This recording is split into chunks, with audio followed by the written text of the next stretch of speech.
हम लक्ष्मी चौधरी अहाँ सब गोटे के प्रणाम करे छी। आई हम राम लक्ष्मण एवं सुपनेखा के वर्णन गाबऽ जा रहल छी चैतावर भास पर। कोशिश कर रहल छी जे गीत अहाँ सब गोटे के नीक लागे। यदि गीत नीक लागत तो लाइक करब और एहि गीत के अधिक से अधिक शेयर करब। धन्यवाद।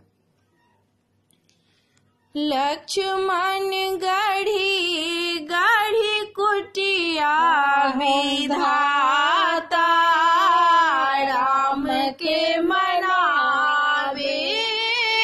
लक्ष्मण गढ़ी गढ़ी कुटिया विधाता राम के मनावे। राम के मनावे रामा सिया के मनावे। राम के मनावे रामा सिया के मनावे। लक्ष्मण गढ़ी गढ़ी कुटिया विधाता राम के मनावे। लक्ष्मण गढ़ी गढ़ी कुटिया विधाता राम के मनावे।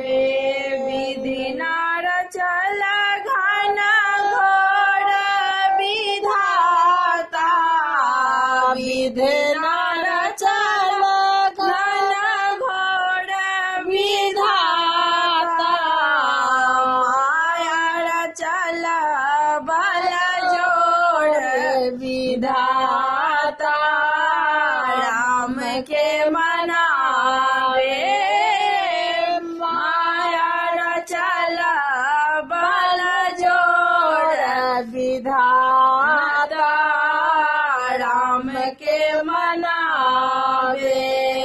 रूप कुशल देखी निरखाती राम के। रूप कुशल देखी निरखाती राम के।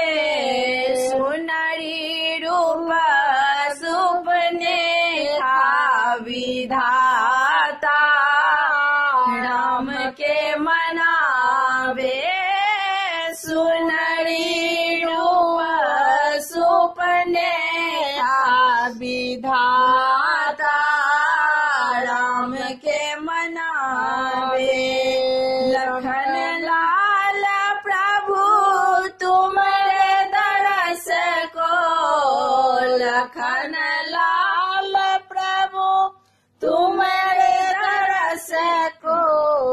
नख सिख काटी भेज लंका विधाता राम के मनावे। नख सिख काटी भेज लंका विधाता राम के मनावे। राम के मनावे लक्ष्मण के मनावे। राम के मनावे रामा सिया के मनावे।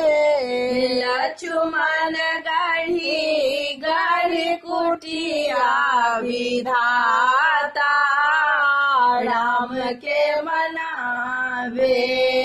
नाश भयो लंका प्राण लंकेश के। नाश भयो लंका प्राण लंकेश के। सुनेखा बिनु नाक महीना विधाता राम के मनावे। सुपनेखा बिनु नाक बहिनिया विधाता राम के मनावे। राम के मनावे रामा सिया के मनावे।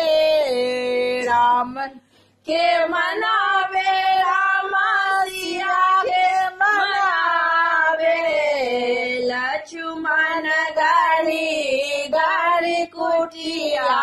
विधाता राम के मनावे लक्ष्मण गढ़ी गढ़ी कुटिया विधाता